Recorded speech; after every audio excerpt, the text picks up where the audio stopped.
صيام عاشوراء أحتسب على الله أن يكفر السنة التي قبله আশুরার রোজা একদিন রোজা রাখবে তো বান্দার আমলনামা থেকে এক বছরের গুনাহ মাফ হয়ে যাবে। আল্লাহ সুবহানাহু ওয়া তাআলা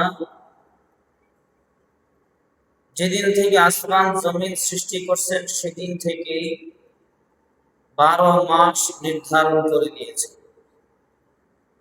ইন্না ইদ্দাতাশ শুহুরি ইনদাল্লাহ, আল্লাহর কাছে মাসের সংখ্যা 12 শাহরা, 12 মাস। কবে থেকে? ইয়াউমা খালাকাস সামাওয়াতি ওয়াল আরদ, যেদিন থেকে আসমান জমিন সৃষ্টি করছেন সেদিন থেকে আল্লাহ জাল্লা জালালুহু তার নিকট মাসের সংখ্যা করছেন 12টা। মিনহা আরবাআতুন হুরুম, আর এই 12 মাস থেকে 4টা মাসকে আল্লাহ তাআলা সম্মানিত করছেন। সুবহানাল্লাহ। এই 4টা মাস সম্মানিত করছেন।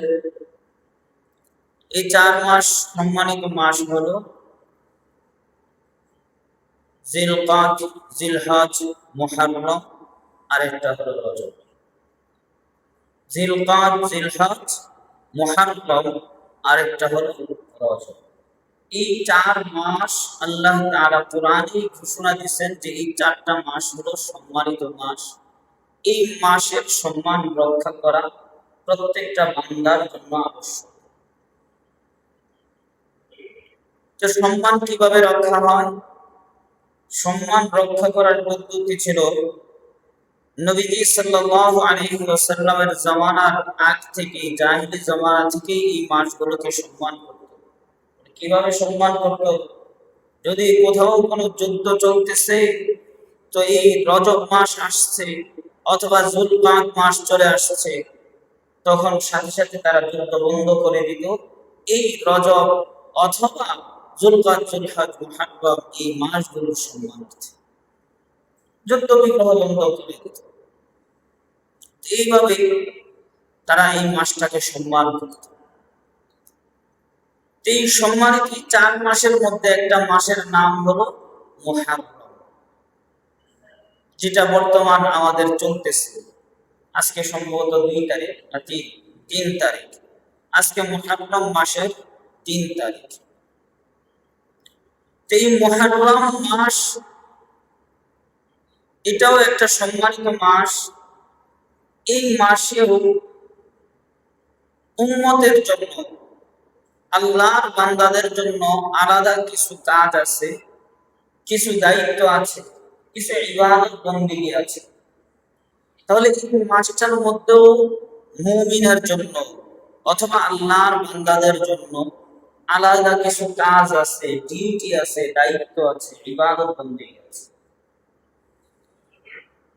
তো এই মাসের মধ্যে যে ইবাদত আছে তার মধ্যে সবচেয়ে বড় এবং গুরুত্বপূর্ণ ইবাদত হলো আশুরা, রোজা রাখা।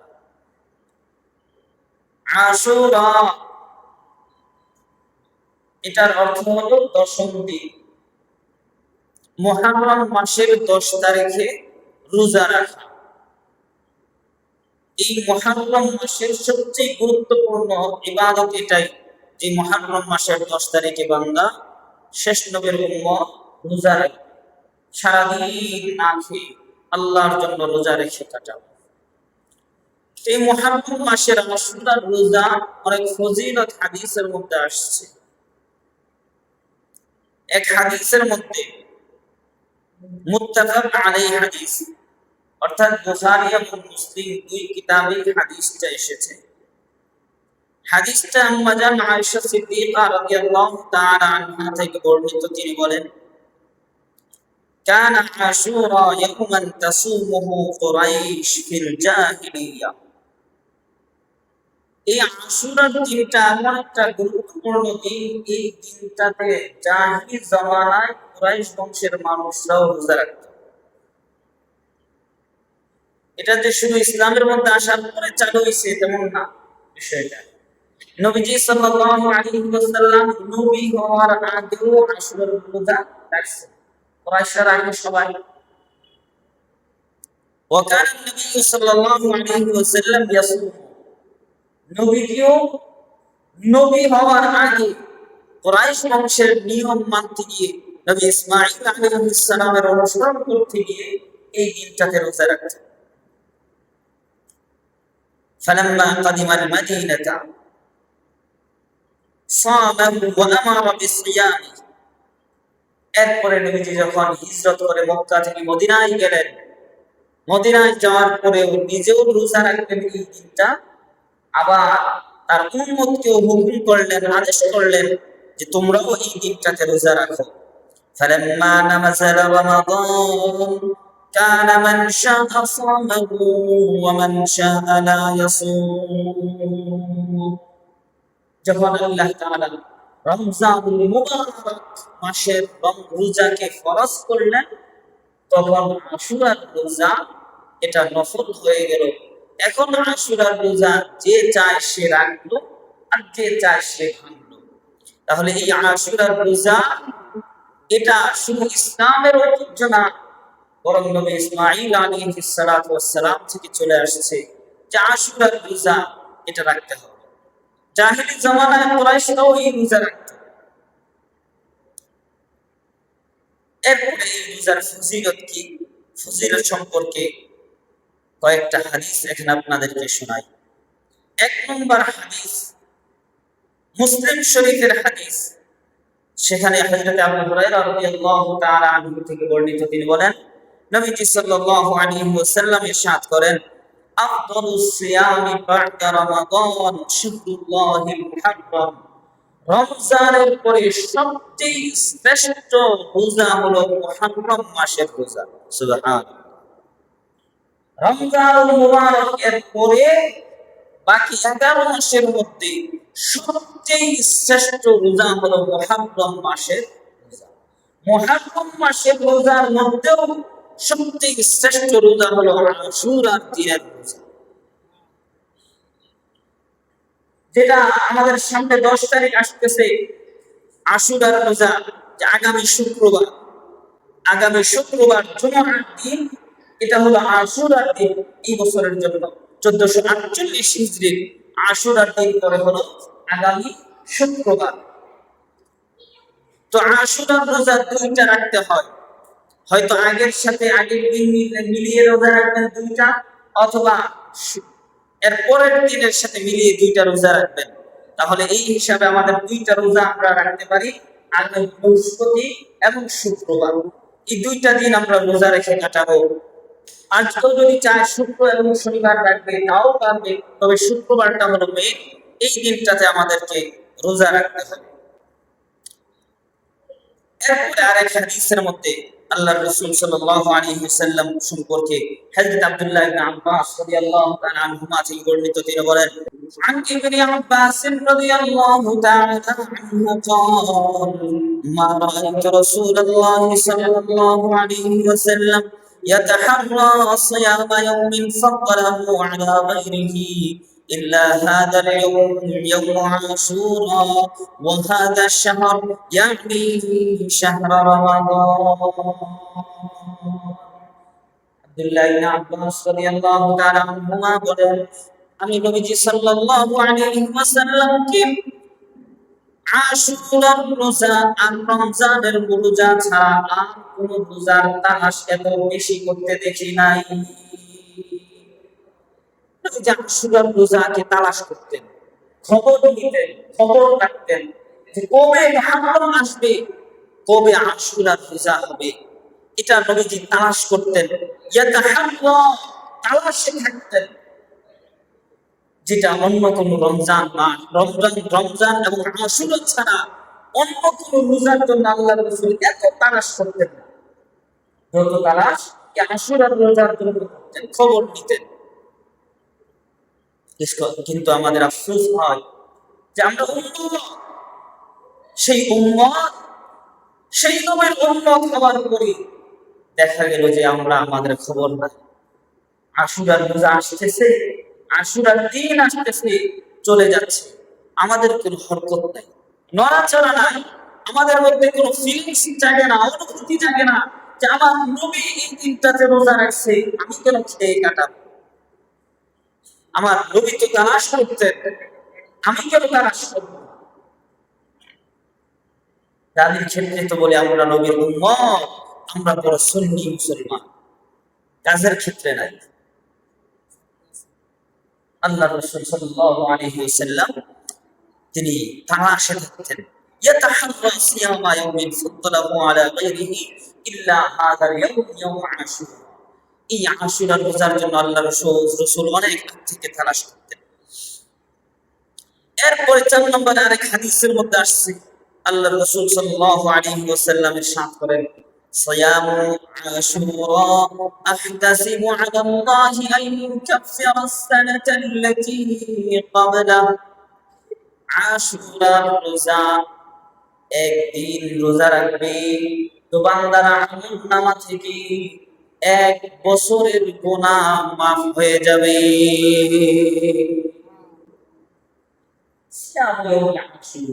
আশুরার দিনের রোজা, আহতাসিবু আলা আল্লাহ, নবীজি বলেন আমি আল্লাহর কাছে আশা রাখি যে আন ইউকাফিরা আস-সানাতা আল্লাতী ক্বাবলা, তার জীবনের পূর্বের 1 বছরের গুনাহ মহান আল্লাহ এই 1 দিনের রোজার বরকতে মাফ করে দিবেন। গুনার শেষ নাই, গুনার শেষ নাই। চলতে ফিরতে উঠতে বসতে সব জায়গায় গুনাহ আর গুনাহ।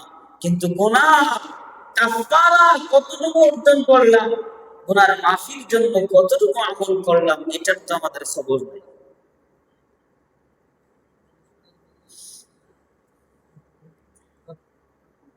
5 নম্বর হাদিস, আল্লাহ রাসূল সাল্লাল্লাহু আলাইহি ওয়াসাল্লাম মক্কা থেকে যখন মদিনায় আগমন করলেন, লাম্মা কাদিমা নবী সাল্লাল্লাহু আলাইহি ওয়াসাল্লাম আল মদিনা ওয়াজাদা আল ইয়াহুদ সিয়ামান ইয়াউম আশুরা। তিনি দেখলেন যে মদিনা, মক্কার মধ্যে তো ইহুদি নাই, মদিনার মধ্যে ইহুদি নাসারা আছে, সাথে মুশরিকও আছে। তো মদিনায় যখন হিজরত করে গেলেন তখন দেখলেন যে মদিনার ইহুদিরা এই দিনটাতে রোজা রাখে, নাসারা তারাও এই দিনটাতে রোজা রাখে। তো নবীজি তার ইহুদিদেরকে প্রশ্ন করলেন, ফাকালা লাহুম রাসূলুল্লাহ মা হাদাল ইয়াউম আল্লাযী তাসুমুনা, ও ইহুদিরা তোমরা এই দিনটাতে রোজা রাখো কেন? তখন তারা জবাবে বলল যে হাদা ইয়াউমুন আযীম, এই দিনটা তো আমাদের জন্য মহান একটা দিন। আনজাল্লাহু ফীহি মূসা ওয়া কওমা, এই দিনটাতে আমাদের নবী মূসা এবং তার কওমকে, বনি ইসরাইলকে মহান আল্লাহ ফিরআউন এবং তার বাহিনী থেকে রক্ষা করেছেন। তো ফাসানা শুকরান, ফাসানা মূসা শুকরান, মূসা নবী এই দিনটাতে আল্লাহর শুকরিয়া আদায় করার জন্য রোজা রাখছে। আর ফানাহনু নাসুমুহু, আর আমরাও ওই নবীর অনুসরণ করতে গিয়ে এই দিনটাতে আল্লাহর শুকরিয়া আদায় করার জন্য রোজা রাখি। এই দিনটাতে আল্লাহ তাআলা মুক্তি দিয়েছেন। তবে মূসা আলাইহিস সালাম তার কওমকে ফিরআউন এবং তার বাহিনী থেকে নীল নদ পার করে আল্লাহ তাআলা মুক্ত করেছেন। এজন্য শুকরিয়া তার এই দিনটাতে রোজা রাখছেন মূসা আলাইহিস সালাম। মদিনার ইহুদিরাও নবীর অনুসরণ করার জন্য এই দিনটাতে রোজা রাখতেছে। এবার আল্লাহর রাসূল বলতেছেন যে ফানাহনু আহাক্কু ওয়া আওলা বিমূসা মিনকুম, ও মদিনার ইহুদিরা তোমরা যদি নবী মূসা অনুসরণ করতে গিয়ে আশুরার দিনের রোজা রাখতে পারো, তাহলে আমি তো মূসা নবীর ভাই, তিনিও একজন নবী, আমি মুহাম্মদের একজন নবী, সুতরাং নবী নবীর ভাই হয়, তাহলে আমি তো তার আরো কাছের মানুষ। সুতরাং আমরা তোমাদের চেয়ে আরো বেশি হকদার এই দিনটাতে রোজা রাখার। তো এরপরে আল্লাহর রাসূল বলতেছেন ফাসামাহু রাসূলুল্লাহ ওয়া আমারা বিসিয়ামিহি, তখন আল্লাহর রাসূল নিজেও রোজা রাখতে শুরু করলেন এবং সাহাবীদেরকেও এই দিনটাতে রোজা রাখার জন্য হুকুম করে দিলেন। এটা একটা গুরুত্বপূর্ণ দিন।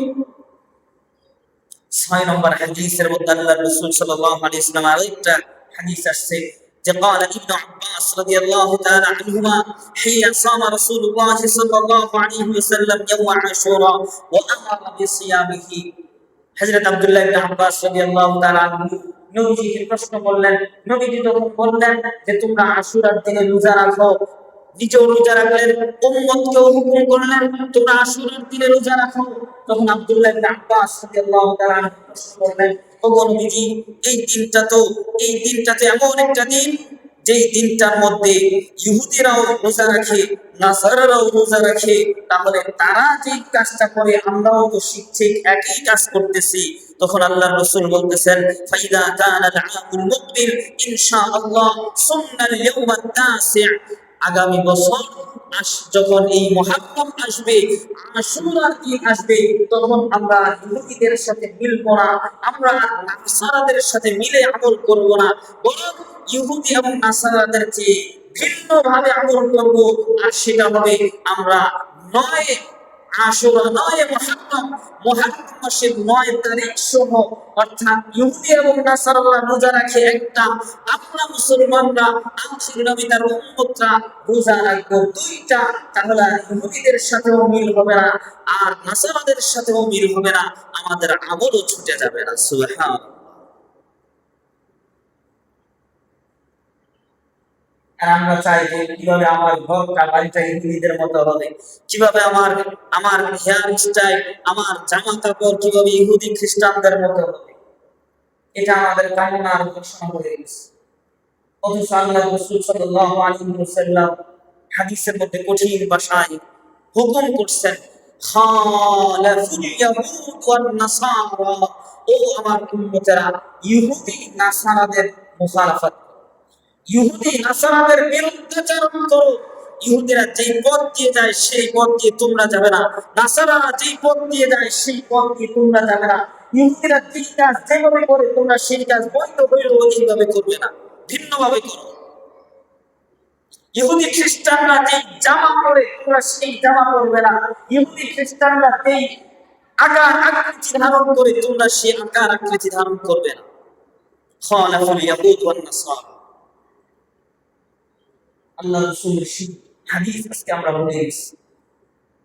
আরেক জায়গায় তো আল্লাহ রাসূল বলেন মান তাশাব্বাহা বিকাউমিন ফাহুয়া মিনহুম, যেই মানুষটার সিরাত সুরত যার সাথে বেশি মিল হবে সেই মানুষটার হাসর ওই তার সাথেই হবে। নাউযুবিল্লাহ।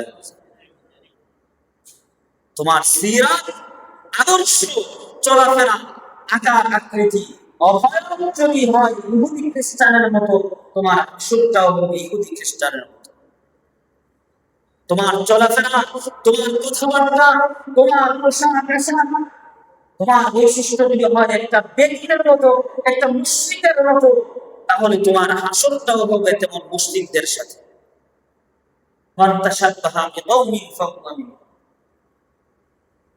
হযরত আলী রাদিয়াল্লাহু তাআলা আনহু বাজারের মধ্যে দেখতেছেন যে তার লৌহ বর্ম বিক্রি হচ্ছে, অথচ তিনি এটা বিক্রি করেন না, যুদ্ধের ময়দানে গেছিলেন, হারিয়ে গেছে। যখন এই লৌহ বর্মটা এক ইহুদির কাছে দেখতে পাইছেন যে সেটা বাজারে নিয়ে বসে আছে, সে এটা বিক্রি করবে, আলী রাদিয়াল্লাহু তাআলা আনহু তিনি তখন আমিরুল মুমিনিন, বাদশা। তো এটা দেখার পরে বলতেছে যে তুমি এই বর্মটা, লৌহ বর্মটা, লোহার পোশাকটা কোথায় পেয়েছো? এটা তো আমার পোশাক। তখন ইহুদি বলতেছে যে না, এটা আপনার হবে কেন, এটা আমার পোশাক, আমার হাতে আমার কবজায় আছে, এটা আমার পোশাক। তো আলী রাদিয়াল্লাহু তাআলা বলতেছেন যে না, এটা আমার পোশাক, তুমি মিথ্যা বলতেছো। তো ইহুদি বলতেছে ঠিক আছে তাইলে চলেন কাজীর কাছে চলেন, ফয়সালা করবে কাজী, মুসলমানদের কাজী, কাজীর কুদা বা প্রধান বিচারপতি ছিলেন তখন কাজী শুরাইহ রাহমাতুল্লাহি আলাইহি, তাবিঈ, যিনি বিচার আচার করা ট্রেনিংটা দিয়েছেন হযরত আলী রাদিয়াল্লাহু তাআলা। এবং আলী রাদিয়াল্লাহু তাআলা আনহু থেকেই কোরআন সুন্নাহ অনুযায়ী ফয়সালা দেওয়ার শিক্ষা অর্জন করছেন। এবং পরিশেষে আলী রাদিয়াল্লাহু তাআলা আনহু যখন আমিরুল মুমিনিন নিযুক্ত হবেন, তখন নিয়ম হলো যে বাদশা হবে সে বিচারপতি হতে পারবে না, আর যে প্রধান বিচারপতি হবে বিচারকের কাজে থাকবে সে বাদশাহীর কাজে থাকতে পারবে না। তো আলী রাদিয়াল্লাহু তাআলা আনহু তিনি তার বিচারপতির দায়িত্ব ছেড়ে দিলেন, ছেড়ে দিয়ে বাদশাহী গ্রহণ করলেন, আর প্রধান বিচারপতি নিয়োগ দিয়েছেন শুরাইহ রাহমাতুল্লাহি আলাইহি। এবার তার কাছে যখন আসছে, প্রধান বিচারপতির সামনে আসছে, বাদশাকে দেখার পরে আমিরুল মুমিনিন আলী রাদিয়াল্লাহু তাআলা আনহুকে দেখার পরে কাজী শুরাইহ তিনি তার চেয়ার থেকে দাঁড়ায় গেছেন সম্মানার্থে। যে প্রধান বিচারপতি আমিরুল মুমিনিন বাদশা চলে আসছে, ওনাকে সালাম জানাইলেন, সালাম করলেন। সালাম করার পরে হযরত আলী রাদিয়াল্লাহু তাআলা আনহু তিনি ওই কাজী শুরাইহ প্রধান বিচারপতির চেয়ারে এসে বসলেন, আর ইহুদিকে নিচে বসতে দিলেন, আর কাজী শুরাইহ পাশে দাঁড়িয়ে রইলেন। এরপরে এরপরে কথাটা আমার মূল উদ্দেশ্য। এরপরে আলী রাদিয়াল্লাহু তাআলা আনহু বলতেছেন ওই মজলিসের মানুষদেরকে লক্ষ্য করে, দেখো এই ইহুদি কিন্তু আমার প্রতিপক্ষ, সে বিবাদী, আমি হলাম বাদী। আমি তার বিরুদ্ধে একটা অভিযোগ আনছি। নিয়ম এটাই যে বাদী বিবাদী বাদী বিবাদী সমপর্যায়ে থাকবে, একজন উপরে আরেকজন নিচে, এমন হবে না। কিন্তু আমি আল্লাহর রাসূল সাল্লাল্লাহু আলাইহি ওয়াসাল্লাম থেকে শুনেছি যে তোমরা এই ইহুদিদেরকে, এই নাসারাদেরকে তোমরা নিচে রাখো, তোমরা তোমাদের সমানে বসায়ও না, তাদের একসাথে তোমরা চলাফেরা করিও না। তারা যে রাস্তা দিয়ে চলবে তোমরা অপর রাস্তা দিয়ে চলো, তারা যে রাস্তা দিয়ে যাবে সেই রাস্তা তোমরা ব্যবহার করবে না। তোমরা যে রাস্তা দিয়ে চলবে সেই রাস্তা দিয়ে তারা চলবে না। তোমরা যেই পোশাক পরবে তারা সেই পোশাক পরবে না, তারা যেই পোশাক পরবে তোমরা সেই পোশাক পরবে না। এজন্যই আমি তাকে নিচে বসিয়েছি আর উপরে বসেছি। এরপরে কাজী শুরাইহকে বললেন যে আপনি এখন বিচার করেন। কাজী শুরাইহ তখন বললেন যে আমিরুল মুমিনিন আপনার বক্তব্য কি বলেন। তখন আমিরুল মুমিনিন আলী রাদিয়াল্লাহু তাআলা আনহু বললেন যে আমার বক্তব্য হলো যে এই বর্মটা তার কাছে আছে, এটা আমার বর্ম ছিল, আমি বিক্রিও করি নাই, কাউকে দানও করি নাই, বরং এটা আমারই ছিল, হারিয়ে গেছে। এই ইহুদি সে এটা পেয়ে নিয়ে গেছে, এটা বিক্রি করার জন্য বাজারে বসে আছে। এবার কাজী শুরাইহ বললেন যে তোমার বক্তব্য বলো। ওই ইহুদি বলতেছে দেখেন এটা ওনার হতে যাবে কেন, এটা আমার লৌহবর্ম, এটা আমার কাছে আছে, সুতরাং এটা আমার। এবার কাজী শুরাইহ রাহমাতুল্লাহি আলাইহি বললেন যে আমিরুল মুমিনিন ওই ইহুদি সে ঠিক বলেছে, এই জায়গায় তার কথাটাই সত্যি, তার কারণ যেটা তার হাতে আছে, সুতরাং এটা তার হওয়াটাই যুক্তিসঙ্গত। যদি এটা আপনার বলে দাবি করেন তবে আপনাকে প্রমাণ পেশ করতে হবে, আপনাকে প্রমাণ পেশ করতে হবে যে এটা আপনার বর্ণ, আপনার কাছে কি প্রমাণ আছে। তখন আলী রাদিয়াল্লাহু তাআলা আনহু তখন বলতেছেন যে দেখো আমার গোলাম, আজাদ করা গোলাম, সে হলো আমার সাক্ষী, 1 নম্বর সাক্ষী, যে সে সাক্ষী দিবে এই লৌহ বর্মটা আমার। 2 নম্বর সাক্ষী হলো হাসান রাদিয়াল্লাহু তাআলা আনহু, আমার ছেলে হাসান হলো এর পক্ষে সাক্ষী, সেও এই কথার সাক্ষী দিবে যে এই লৌহ বর্মটা এটা আমার। কাজী শুরাইহ রাদিয়াল্লাহু রাহমাতুল্লাহি আলাইহি সাথে সাথে বললেন আমিরুল মুমিনিন আপনার আযাদ করা গোলামের সাক্ষ্য আমরা গ্রহণ করতে পারি, কিন্তু বাবার পক্ষে সন্তানের সাক্ষ্য এটা আমরা গ্রহণ করতে পারি না। কোরআন সুন্নাহ আমাকে অনুমতি দেয় নাই, সুতরাং আপনার অন্য কোনো সাক্ষ্য থাকলে আপনি সেটা পেশ করেন। তখন আলী রাদিয়াল্লাহু তাআলা আনহু পাল্টা প্রশ্ন করলেন, শুরাইহ তুমি কি জানো না যে আল হাসান আল হুসাইন সাইয়্যিদা শাবাবি আহলিল জান্নাহ, বিশ্বনবী বলেছেন যে হাসান আর হুসাইন হলো জান্নাতের সমস্ত যুবকদের সর্দার। যুবকদের সর্দারের কথা সাক্ষ্য তুমি গ্রহণ করবে না? শুরাইহ রাহমাতুল্লাহি আলাইহি পরিষ্কার ভাষায় জানিয়ে দিলেন আমিরুল মুমিনিন আমার দ্বারা এই পিতা পক্ষে সন্তান সে যতই জান্নাতি হোক সেটা আখিরাতে হবে, দুনিয়াতে আল্লাহর রাসূল কোরআন সুন্নাহ আমাকে অনুমতি দেয় না, সুতরাং আপনার এই সাক্ষ্য গ্রহণ করা আমার পক্ষে সম্ভব নয়। অন্য কোনো সাক্ষ্য থাকলে পেশ করুন, নয়তো ফায়সালা হবে এই লৌহ বর্ম যার হাতে আছে এই বর্মটা তারই। আমি পরে বললেন যে না, আমার তো এই মুহূর্তে আর কোনো সাক্ষ্য নাই। সুরাইহ রাহমাতুল্লাহি আলাইহি ফয়সালা দিয়ে দিলেন, ঠিক আছে ও ইহুদি, যেহেতু তোমার তোমার বিরুদ্ধে যে অভিযোগ আসছে, ওই বিরুদ্ধচারণকারী বাদীর পক্ষে কোনো সাক্ষ্য, সন্তুষ্টজনক কোনো সাক্ষ্য পাওয়া যায় না, এই জন্য এই মর্মটা তোমার, যাও তুমি নিয়ে চলে যেতে পারো। এবার এই ইহুদি বলতেছে, ওই যে আজিব তো, আশ্চর্য ব্যাপার। কি আশ্চর্য ব্যাপার? আমিরুল মুমিনিন, মুসলমানদের বাদশা আসছে মুসলমানদের কাজের কাছে বিচার চাওয়ার জন্য, আর মুসলমান কাজী সে আবার ওই বাদশার বিরুদ্ধে ফয়সালা দেয়। ফয়সালা দেওয়ার পুরো রোমাঞ্চ বিরুদ্ধে ঠিক থাকতে পারে, যেই ধর্মের মধ্যে এটা কোনো সাধারণ ধর্ম নয়। চলো আমাকে কালিমা পড়ায় মুসলমান বানায়। ওই ইহুদি সাথে মুসলমান হয়ে গেল, আর এটাও স্বীকার করলো যে আমি মুমিনের আসলেই এই বর্মটা আমার না, বরং আপনার অমুক যুদ্ধের সময় আমি আপনার পিছনে ছিলাম, আপনার ঘোড়া থেকে এই লৌহ বর্মটা পড়ে গিয়েছিল, আমি সেখান থেকে কুড়িয়ে নিয়ে আসছিলাম। আর আজকের এই বিচার ফায়সালা দেখার পরে আমি সত্যটাকে কবুল করে নিলাম, নেন এই লৌহ বর্মটা আপনার, আপনি নিয়ে যান। আলী রাদিয়াল্লাহু তাআলা বললেন, না, এই লৌহ বর্ম আমার দরকার নাই, এটা তোমার, তুমি নিয়ে যাও। তাহলে আমার এই কথাগুলো বলার মূল উদ্দেশ্য ছিল যে আমাদের আজকে আমরা কোথায় আছি, ইহুদিদের থেকে কতটুকু দূরে আছি। আজকে আমরা আমাদের উঠতি জেনারেশন যেটা আছে সেটা তো চায় যে পুরাতন ইহুদিরা যেভাবে প্যান্ট পরে প্রকাশ্যে চলাফেরা করে, আজকে আমার সমাজের মুসলমান সমাজের মুসলিমের সন্তান মুসলমান যুবক এইভাবে হাফ প্যান্ট পরে রাস্তায় চলাফেরা শুরু করে দিচ্ছে। ঠিক না বেঠি? কার অনুসরণ এটা?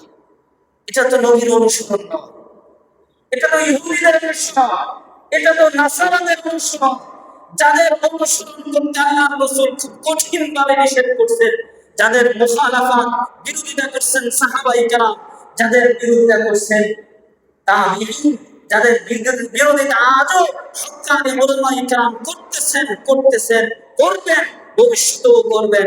কিন্তু আজকে মুসলমানের সন্তানরা কোন দিকে যাচ্ছে?